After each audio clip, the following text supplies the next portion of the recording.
Assalamualaikum warahmatullahi wabarakatuh.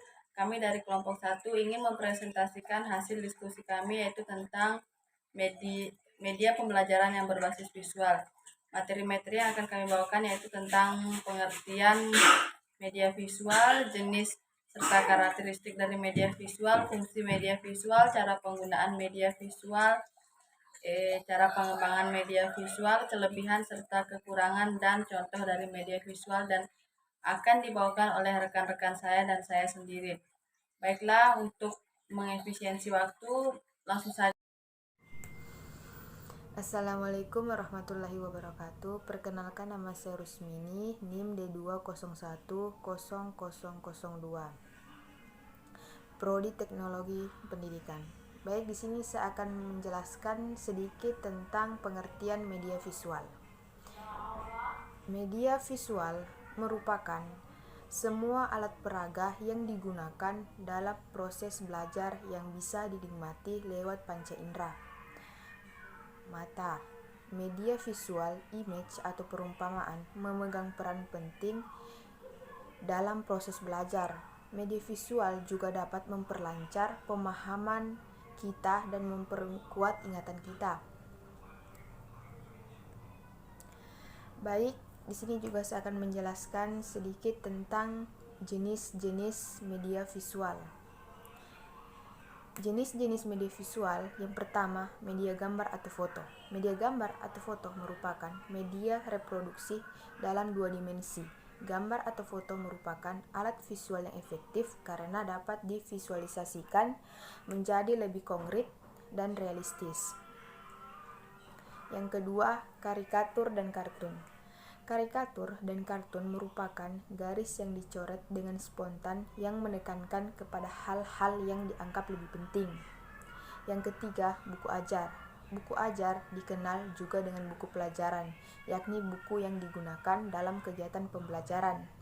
Buku ajar disusun sesuai dengan kebutuhan peserta didik berdasarkan jenjang pendidikannya. Yang keempat, Google Classroom. Google Classroom merupakan ruang kelas online yang dapat memudahkan guru dalam membuat, membagikan, dan memberikan penugasan tanpa kertas. Yang kelima, Zoom Cloud Meeting. Aplikasi Zoom Cloud Meeting merupakan aplikasi meeting online dengan konsep screen sharing. Baik, selanjutnya saya akan menjelaskan sedikit tentang karakteristik media visual. Media visual merupakan media komunikasi bersifat visual yang ditampilkan dengan bentuk sketsa, gambar, foto, diagram, tabel, torso, dan benda visual lainnya yang merupakan benda asli atau replikasinya. Salah satu cara menghadirkan benda-benda konkret untuk membantu guru dalam proses menjelaskan materi pembelajaran adalah dengan menggunakan media visual seperti gambar, torso, atau alat peraga IPA lainnya yang bersifat visual.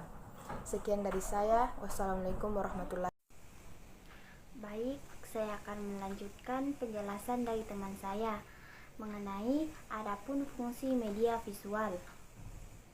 Yang pertama itu fungsi atensi, bisa menarik dan mengarahkan perhatian siswa untuk bisa berkonsentrasi kepada isi pembelajaran yang berkaitan dengan makna visual atau menyertai isi teks pembelajaran. Yang kedua, fungsi afektif, bisa dilihat dari tingkat kenikmatan siswa ketika belajar atau membaca teks bergambar atau lambang-lambang visual yang dapat menggugah emosi dan sikap siswa. Yang ketiga, fungsi kognitif, media visual memiliki lambang-lambang visual yang dapat memperlancar pencapaian tujuan untuk mengingat informasi atau pesan yang terkandung pada apa yang ditampilkan. Yang keempat, fungsi kompensatoris, media pembelajaran visual yang memberikan konteks untuk memahami teks, membantu siswa yang lemah dalam membaca untuk mengorganisasikan informasi dalam teks dan mengingatnya kembali. Adapun langkah-langkah penggunaan media visual. Yang pertama, persiapan sebelum menggunakan media. seperti mempelajari petunjuk penggunaan media yang akan digunakan. Lalu, semua peralatan yang akan digunakan perlu dipersiapkan sebelumnya, sehingga dalam pelaksanaan pembelajaran tidak akan terganggu oleh hal-hal yang bersifat teknis. Yang kedua, pelaksanaan penggunaan media. Pada saat kegiatan belajar berlangsung, hendaknya dijaga agar suasana tetap tenang. Suasana tenang tidak berarti pembelajar harus duduk diam. Yang penting perhatian pembelajar harus tetap terjaga. Baiklah, saya akan melanjutkan pembahasan dari teman saya, yaitu pengembangan media berbasis visual. Hal-hal yang perlu diperhatikan dalam upaya pengembangan media berbasis visual antara lain yaitu 1. Kesederhanaan. Secara umum, kesederhanaan itu mengacu kepada jumlah elemen yang terkandung dalam suatu visual. Jumlah elemen yang lebih sedikit memudahkan siswa menangkap dan memahami pesan yang disajikan visual itu. Contohnya antara 15 sampai 20 kata. Kata-kata harus memakai huruf sederhana dengan gaya huruf yang mudah terbaca dan tidak terlalu beragam dalam satu tampilan. Kalimatnya ringkas tetapi padat dan mudah dimengerti. Yang kedua, keterpaduan. Keterpaduan elemen-elemen itu harus saling terkait dan menyatu sebagai suatu keseluruhan, sehingga dapat dikenal dan bisa membantu pemahaman pesan dan informasi yang dikandungnya. Yang ketiga, penekanan. Penekanan adalah konsep yang disajikan terhadap salah satu unsur yang akan menjadi pusat perhatian siswa.